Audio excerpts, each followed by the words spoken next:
क्रमांक 1 वितरित केल्याप्रमाणे अध्यक्ष महोदय,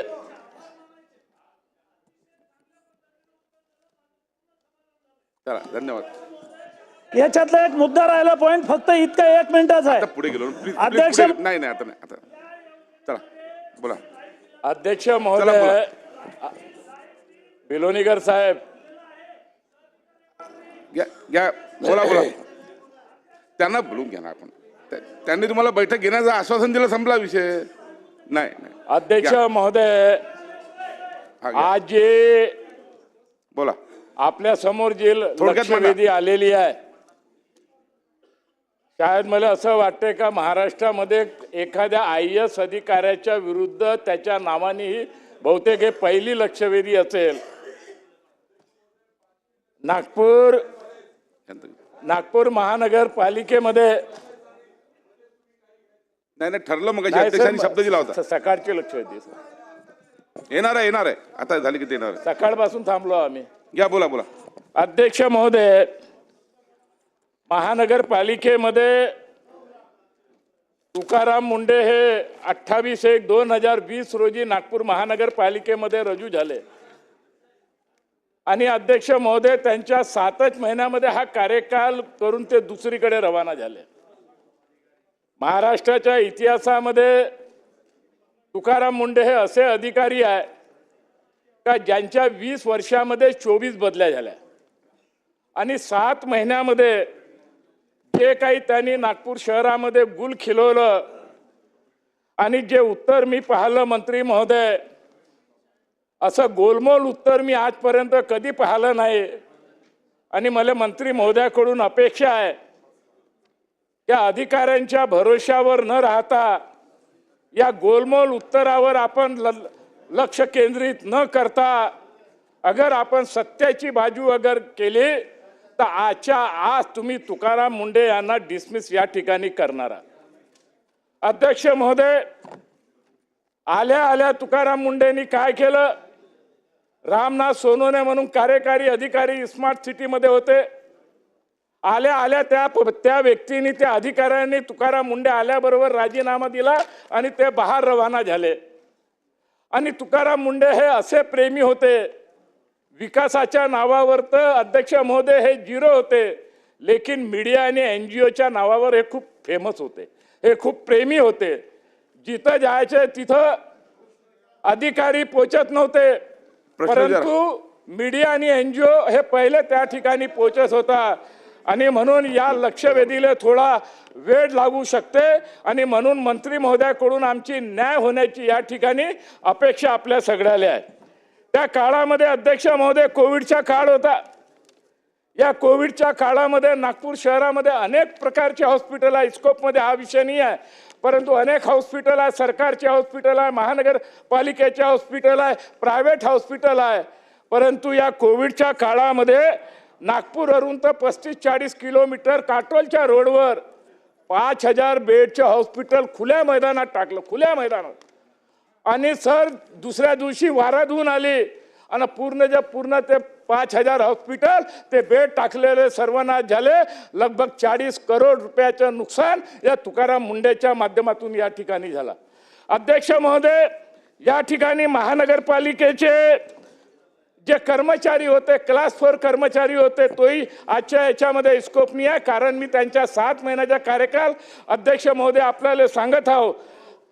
महानगरपालिकेमध्ये तुकाराम मुंडे जी आले आणि 17 कर्मचारी जे क्लास 4 कर्मचारी होते. कृष्णाजी आता याच्यावरती प्रश्न विचारा. नाही मी सगळं सांगतो अध्यक्ष महोदय, कारण हा भयानक विषय आहे.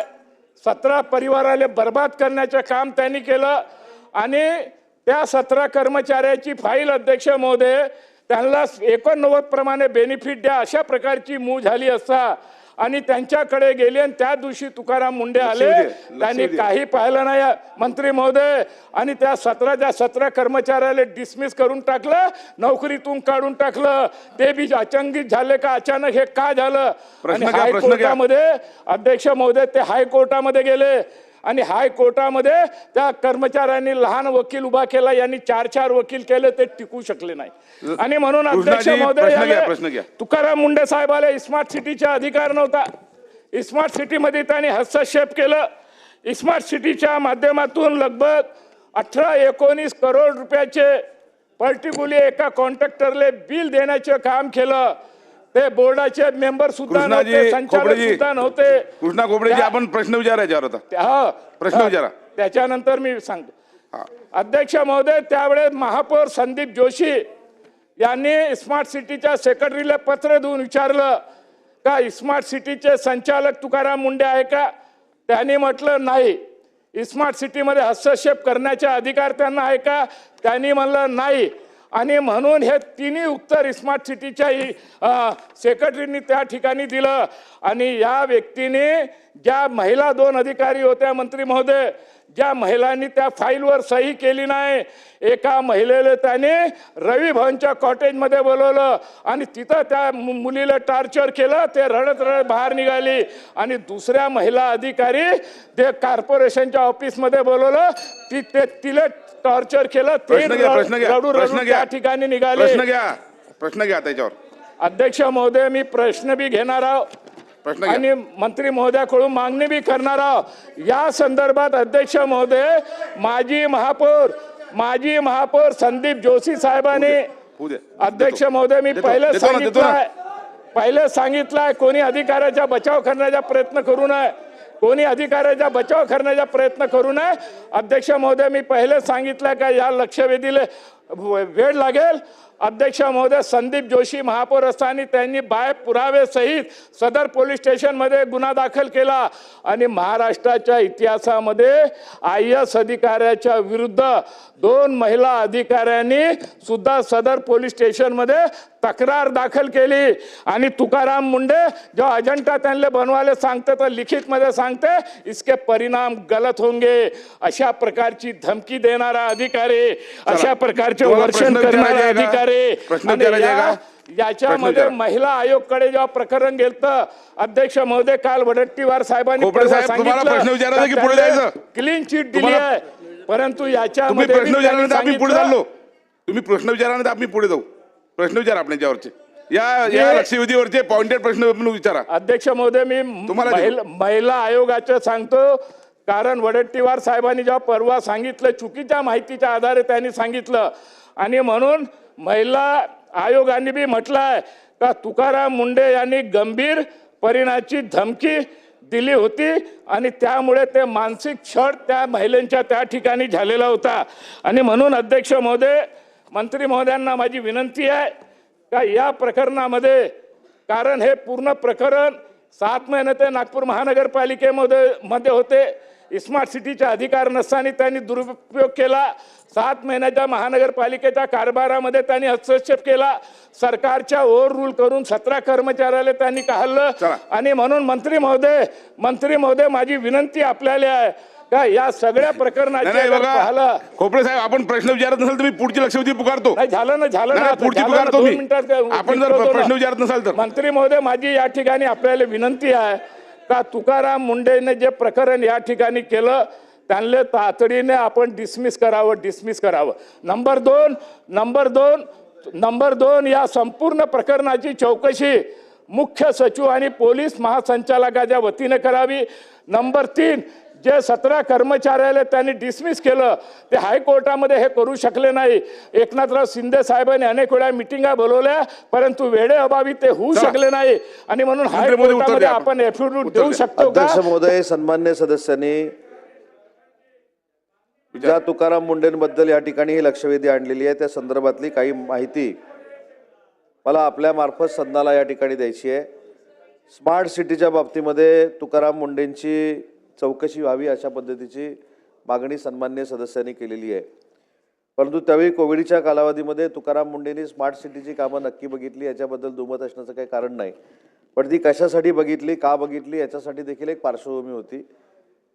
मुंबईचे BMCचे आयुक्त हे स्मार्ट सिटीचं हे काम बघणार होते, परंतु कोविडच्या संपूर्ण त्या वातावरणामध्ये त्यांना सांगितलेलं होतं की या संदर्भामध्ये आपण आयुक्त म्हणून ही कामं बघावी. त्याच्यानंतर त्याची ऑर्डर देखील तत्कालीन मुख्यमंत्र्यांनी काढलेली होती. काही कालावधीनं काढली, पण त्याच्यानंतर मुख्यमंत्र्यांनी त्यांची ऑर्डर देखील काढलेली होती. सन्मान्य सदस्यांनी 20 कोटी रुपयाच्या बिलाचा जो या ठिकाणी उल्लेख केला, त्याच्या संदर्भामध्ये 2 इन्क्वायऱ्या त्यांच्या चालू होत्या. त्याच्यातली एक इन्क्वायरी ही पोलिसांच्या मार्फत चालू होती आणि त्या अधिकाऱ्यांनी जी माहिती घेतली, अहवाल दिला, त्याच्यामधनं देखील त्यांना क्लीन चिट मिळालेली आहे. आणि दुसरी इन्क्वायरी त्यांची चालू होती ती EOW कडनं चालू होती, आर्थिक गुन्हे शाखेकडनं, आणि त्याचा अहवाल देखील माझ्याकडे आहे. त्या अहवालामध्ये त्यांनी 20/11/2025ला स्पष्ट अहवाल शासनाला असा दिला आहे की स्मार्ट सिटी नागपूर यांची जी काही CEO म्हणून नेमणूक केलेली होती, त्याच्यामध्ये 16 कोटी की 18 कोटी रुपयाचं जे देयक काढलेलं होतं ते देखील योग्य प्रक्रिया राबवूनच काढलेलं होतं, असं EOWचं म्हणणं आहे. दुसरं म्हणणं आहे की सदर आर्थिक व्यवहार कंपनीने ठरावाद्वारे मंजूर केलेला आहे, त्याच्यामुळे याच्यामध्ये कुठचाही गैरव्यवहार झालेला नाही, असा अहवाल EOWनं सादर केलेला आहे. दुसऱ्या 2 महिला भगिनींच्या बाबतीमध्ये सन्मान्य सदस्यांनी जो मुद्दा मांडला, त्याच्यामध्ये रस्तोगी मॅडमच्या अध्यक्षतेखाली एक समिती आहे. त्याच्यामध्ये अनेक महिला वरिष्ठ अधिकारी त्याची चौकशी करतायत. ती चौकशी देखील शेवटच्या टप्प्यामध्ये आलेली आहे. तो अहवाल ज्यावेळी आपल्याकडे प्राप्त होईल त्यावेळीच आपण ती कारवाई करू शकतो. तो अहवाल प्राप्त झाल्यानंतर सन्मान्य सदस्यांनी जी भूमिका एका विषयाची मांडलेली आहे, कारण एक विषय तर तुम्हाला मी सांगितलं, आर्थिक व्यवहाराच्या बाबतीमध्ये EOWने त्यांना क्लीन चिट दिलेली आहे, परंतु महिला भगिनींच्या बाबतीमध्ये जो प्रसंग घडला आहे असं सन्मान्य सदस्यांनी सांगितले. त्याची चौकशी सुरू आहे. त्याचा अहवाल 15 ते 20 दिवसामध्ये किंवा 1 महिन्यामध्ये शासनाकडे येईल आणि त्याच्यामध्ये जे काय नमूद असेल त्या पद्धतीने कारवाई केली जाईल. चला, नाही दटके बोला. अध्यक्ष महोदय, नाही, दटकेला बोल. एक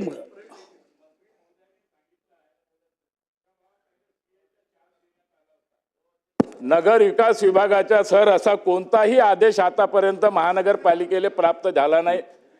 ते कार्यकारी CEO पदावर त्यांचा आदेश सुद्धा त्या ठिकाणी आलेला नाही. ती फाईल सुद्धा नगर विकास विभागात आली नाही. तशा प्रकारचे कोणतेही आदेश आला नाही.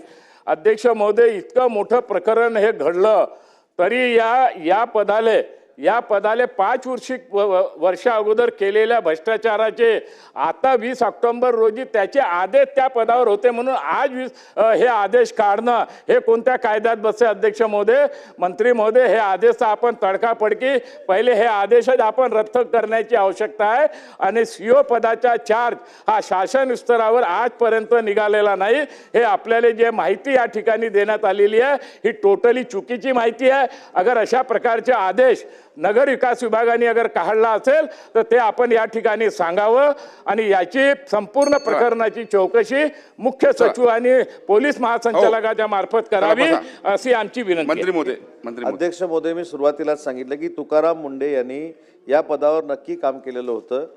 त्याला कार्योत्तर मंजुरी देखील दिलेली गेलेली होती. तत्कालीन मुख्यमंत्र्यांची त्याच्यावर सही देखील आहे आणि त्यांनी जे काम केलेलं होतं ते काम त्यावेळेचे तत्कालीन BMCचे आयुक्त जे आहेत त्यांच्या सूचनेप्रमाणे त्यांनी काम केलेलं होतं.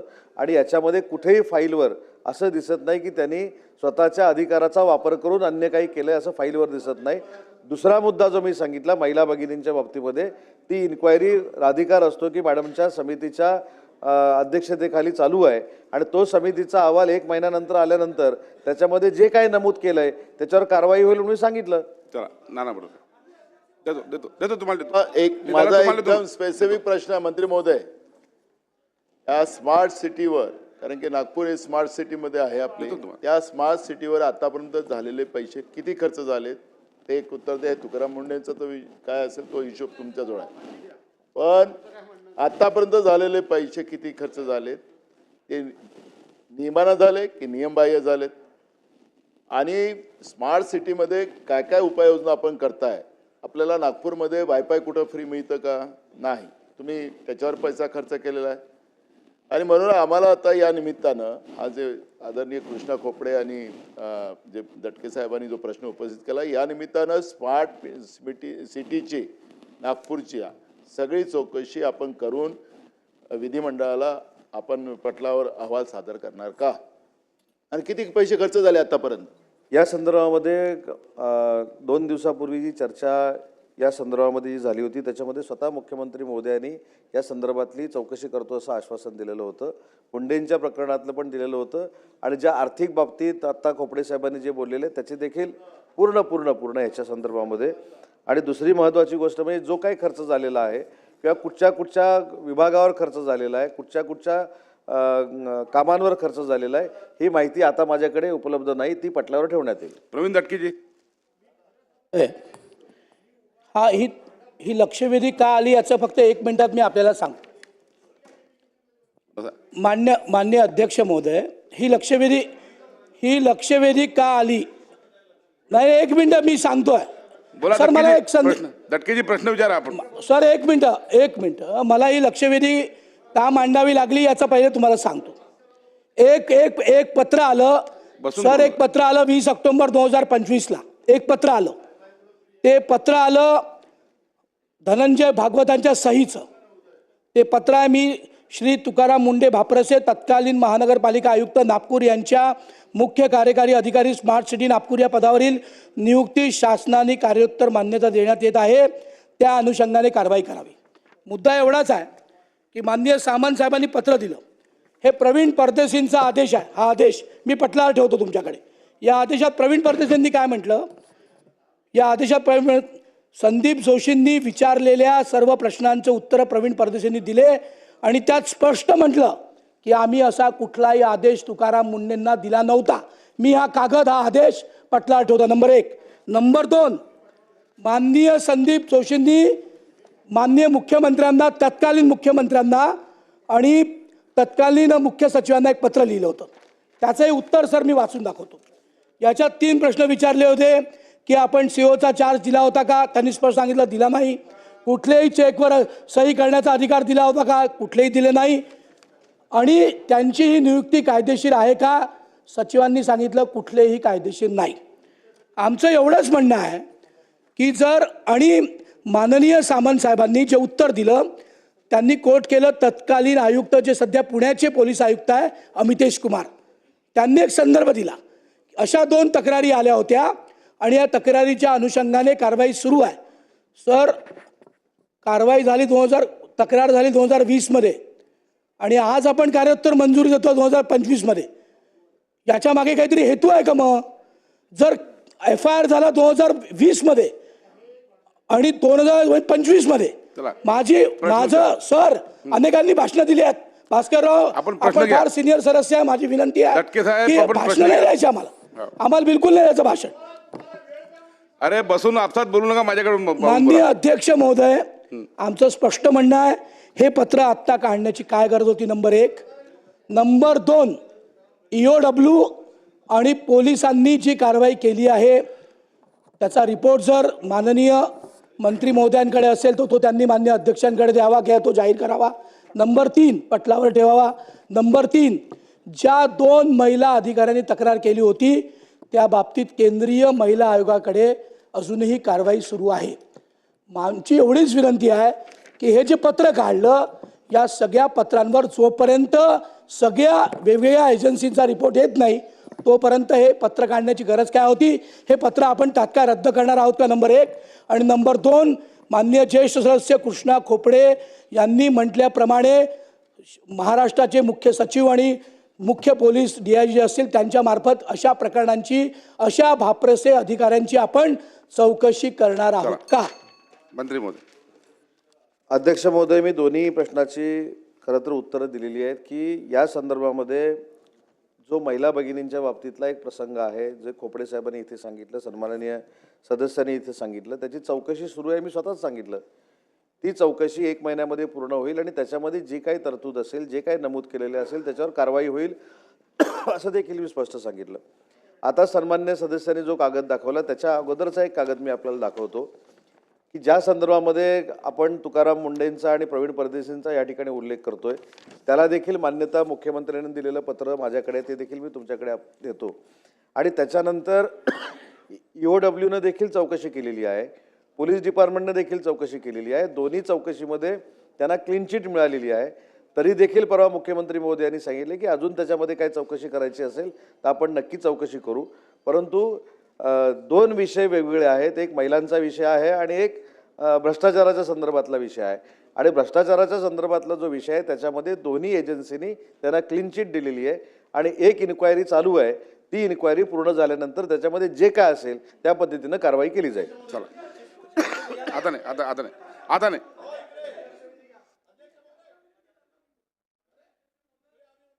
अध्यक्ष महोदय, हे जर पोलीस विभाग आणि EOWनी जर क्लीन चिट दिली आहे तर माझी मंत्री महोदयांना विनंती आहे की ती त्यांनी सभागृहाच्या पटलावर ठेवावी. एवढीच माझी आपण मंत्री महोदयांना सूचना करावी किंवा निर्देश द्यावे की ती त्यांनी पटलावर ठेवावी.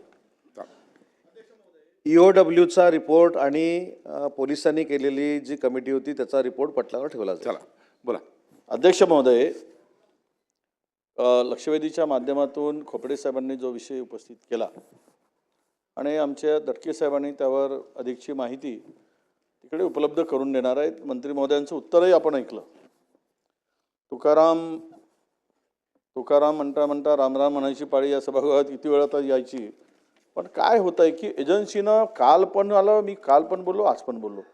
तुम्हाला तुमचं मला एक सांगा की मंत्री महोदयांनी आता या संदर्भात स्पष्टपणे सांगितलं की चौकशी केली होती तर त्यामध्ये ते निर्दोष आढळलेत.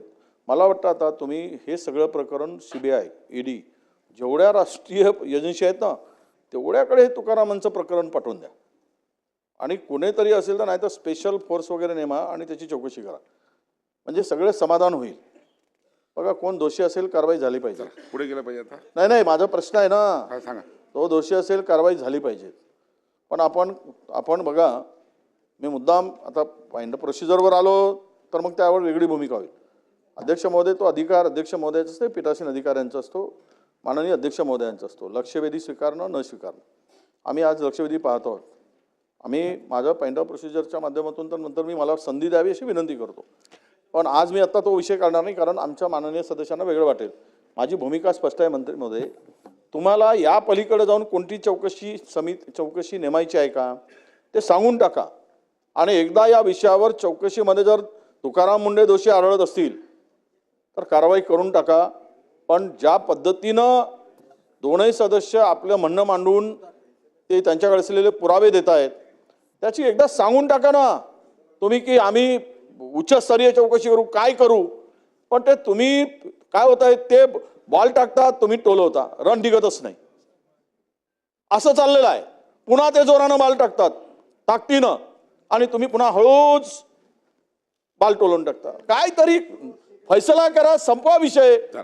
ठीक आहे, अशी आमची विनंती आहे. म्हणून स्पेसिफिक तुम्ही काय त्यांचे घ्या एव्हिडन्स आणि करून टाका कारवाई.